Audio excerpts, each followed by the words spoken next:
이 시간에는 우리 본문의 말씀 가지고 오늘은 집사란 무엇인가에 대해서 살펴보도록 하겠습니다. 지난주에 우리가 직분이 무엇인지에 대해서 살펴보았는데요.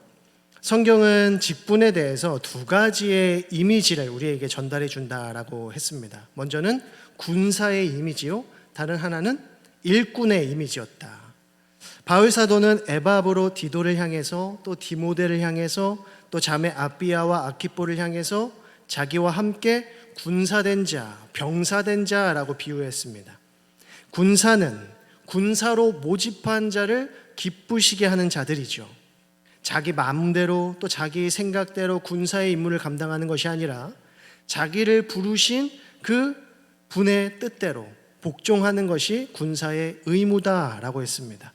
그래서 군사된 자에게는 반드시 수고와 고난이 따르게 되어 있습니다. 또한 직분자는 일꾼으로 비유되는데요. 일꾼된 자 역시도 군사와 마찬가지로 자기를 부르신 그 주인의 뜻과 생각대로 일해야만 합니다. 주인의 뜻대로 일하지 않는 자는 어떻게 되겠습니까? 결코 함께 일할 수 없고 그에 합당한 삭슬 받을 수 없는 것이죠. 쫓겨나고 말 것입니다. 그래서 군사된 자와 일꾼된 자들에게 요구되어지는 자세가 무엇인가? 겸손과 충성이다라는 것입니다. 겸손은 주인에게 순종할 수 있는 마음이고요. 충성은요, 끝까지 신실하게 자기의 의무를 감당할 수 있는 마음입니다. 하나님은 이러한 자들을 향하여서 착하고 충성된 종이라고 칭찬해 주시는 것이죠. 하나님께서 교회에 직분을 주신 것은 교회의 덕을 세우게 하시기 위함입니다. 교회를 교회되게 하시기 위하여 우리에게 직분을 주셨다는 것이죠. 직분은 어떤 직제나 위계가 아닙니다. 봉사의 일을 하게 하는 것이고 그리스도의 몸된 지체로서 각자 자기에게 맡겨진 역할과 기능을 감당하는 것입니다. 그럴 때 교회는 건강하게 세워질 수 있고요. 하나님은 교회를 통하여서 놀라운 일들을 행하십니다. 이를 위하여 우리 대한예수교 장로회에서는 세 부류의 직분을 강조하는데 항존직, 임시직, 준직원이라고 했습니다. 항존직은 안수를 받은 목사와 장로와 안수 집사를 가리키는데 이는 항상 있어야 할 직분이라는 것이죠.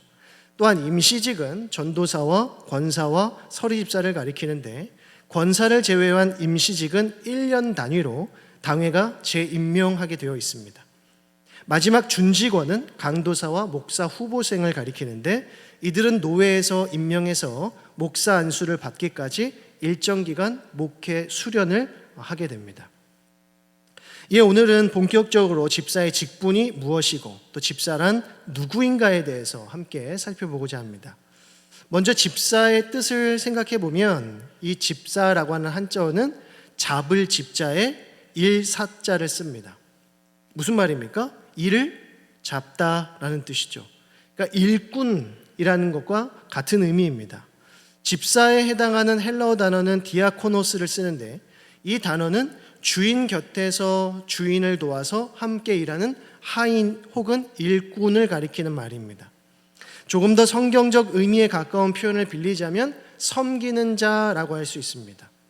즉 집사는 교회와 성도들을 섬기는 자로서 교회가 꼭 필요로 하는 일을 하고 우리의 주인 되시는 예수 그리스도를 온전히 섬기는 자가 되어야 한다는 것이죠. 집사라고 하는 직분은 초대교회에서 처음 세워지는데 베드로의 설교로 3,000명 또 5,000명이 회심하는 놀라운 역사가 일어나게 됩니다. 즉시로 예루살렘 교회는 메가처치가 된 것이죠. 예루살렘 교회의 성도들은 교회에 필요한 사역을 충당하기 위해서 열심히 연보해야 했습니다. 자기의 소유를 팔아서 교회에 헌신한 사람들이 우후죽순 일어나기 시작했습니다. 이렇게 모인 헌금은 말씀 사역자들의 사역을 위해 사용되었고 또 가난한 과부들을 구제하는 데 사용되어집니다. 처음에는 사도들을 중심으로 구제가 이루어졌지만 구제의 대상자의 수가 유대인들뿐만 아니라 헬라인들에게까지 확장되어지면서 12명의 사도들이 이 일을 모두 다 감당하기가 어려워진 것이죠. 특히 복음 전파와 기도라고 하는 더 본질적인 사역에 집중할 수가 없게 되었습니다. 그래서 교회는 집사라고 하는 직분을 따로 세우기로 하고 7명의 신실한 일꾼들을 따로 세우게 되는데 7 집사들은 가난한 과부의 형편을 돌아보면서 공평하고 적절하게 구제에 힘쓰게 된 것이죠.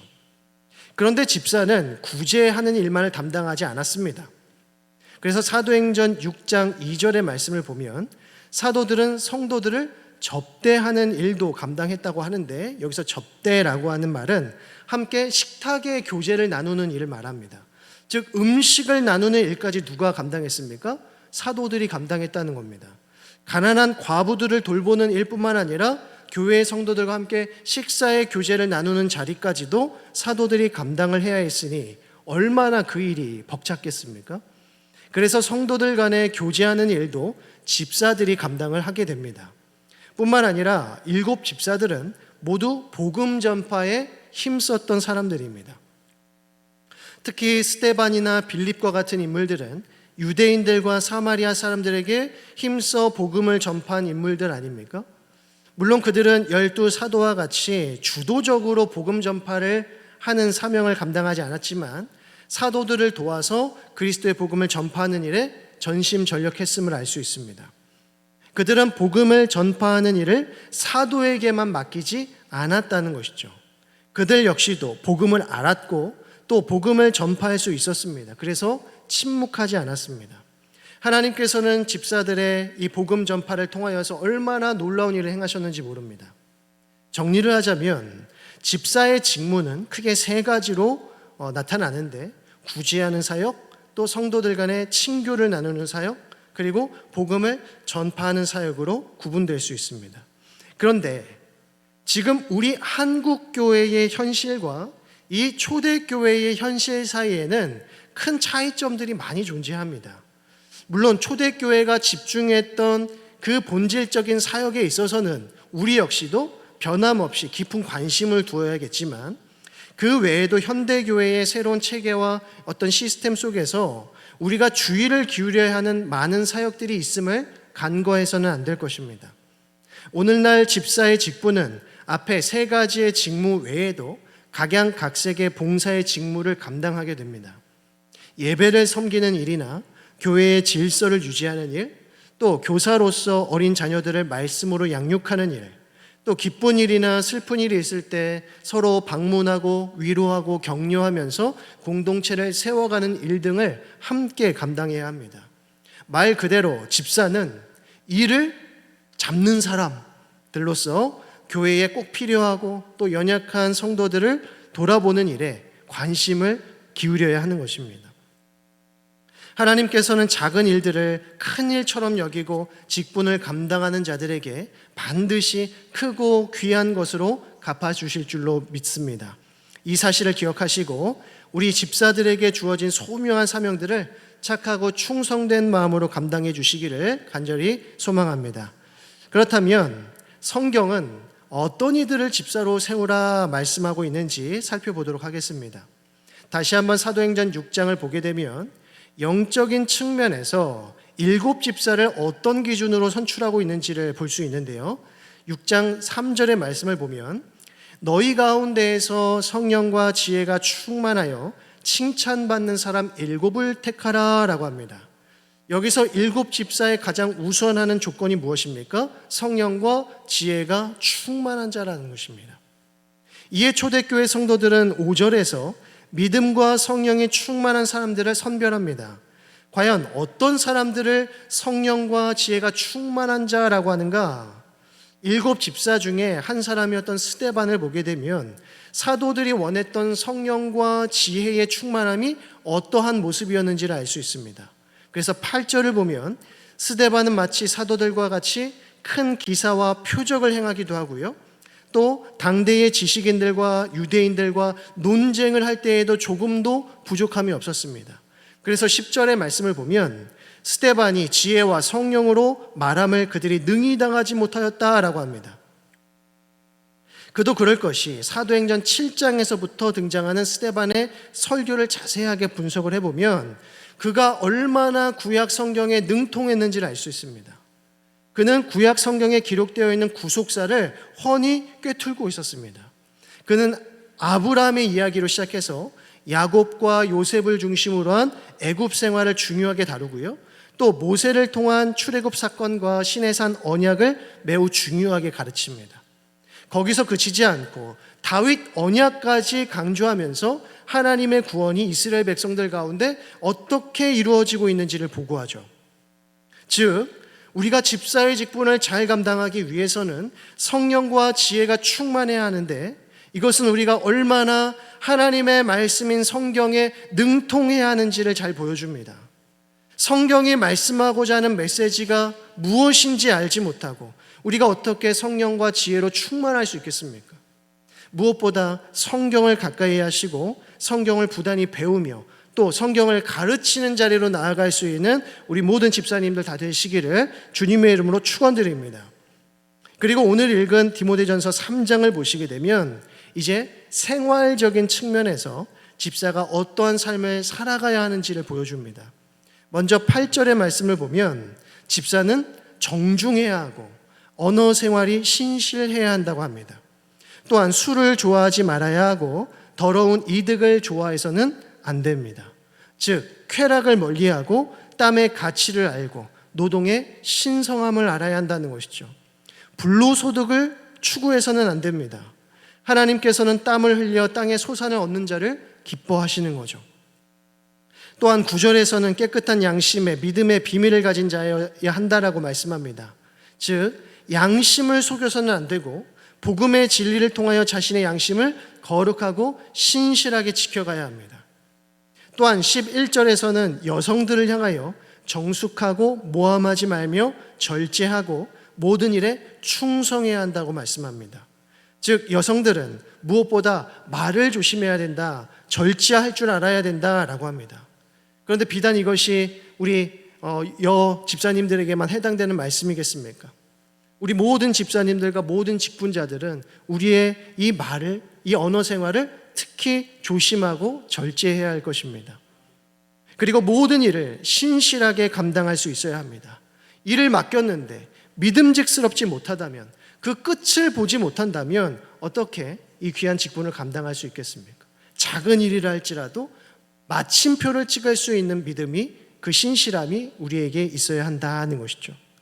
또 12절을 보게 되면 집사의 가정생활에 대해서 말씀합니다. 매우 모범적이어야 된다는 것이죠. 가정을 잘 다스리지 못하고 또 잘 섬기지 못하면서 어찌 교회를 섬길 수 있겠는가 하는 것입니다. 가정은 우리 믿음 생활의 시작이고 기초입니다. 토대입니다. 가정에서부터 인정받는 일꾼이 되어야 합니다. 존경받는 아버지, 칭송받는 어머니, 또 사랑스럽고 믿음직스러운 자녀가 되어야 합니다.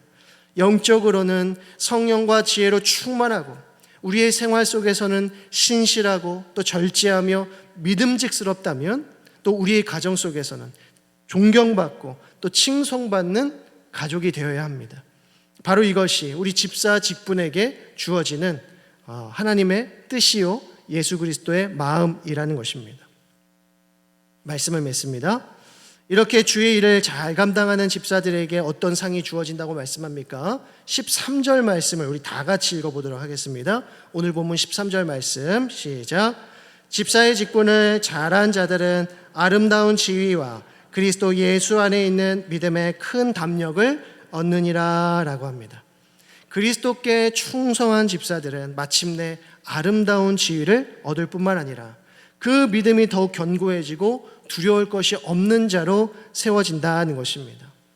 이 약속의 말씀을 붙드시고 주어진 우리의 집사의 직분을 잘 감당하는 우리 서리 집사님 되시고 우리 모든 직분자들과 성도들 되시기를 주님의 이름으로 축원드립니다. 기도하겠습니다. 하나님 아버지, 은혜와 사랑을 감사드립니다. 이 오후의 시간에도 우리를 서리 집사 세미나로 모이게 하여 주시고 우리에게 주신 이 직분을 어떻게 감당해야 할지 다시 한번 깨닫고 도전할 수 있도록 인도하여 주시니 감사드립니다. 이 자리에 모인 우리 모든 직분자들에게 성령과 지혜의 충만함을 허락하여 주시고 우리의 삶 속에서 늘 경건하며 신실하고 또 가정과 우리의 사회 속에서 존경받고 사랑받는 모범적인 신앙인들이 다 되어질 수 있도록 인도하여 주옵소서. 그리하여 주어진 일에 감당하기에 부족함이 없게 하여 주시고 우리의 섬김과 봉사를 통하여 주의 교회가 더욱 든든히 세워져 가게 하시며 마지막 날 우리 하나님 아버지께 잘했다 칭찬받는 우리 모두가 되어질 수 있도록 은혜를 더하여 주옵소서. 또 새롭게 시작되는 이 한 주 가운데 주님 함께 하시고 부르신 곳에서 하나님을 예배하며 찬양하며 주님의 일꾼들로 세움받는 우리 모두가 되어질 수 있도록 은혜를 더하여 주옵소서. 믿고 감사드리며 예수 그리스도의 이름으로 기도드립니다. 아멘.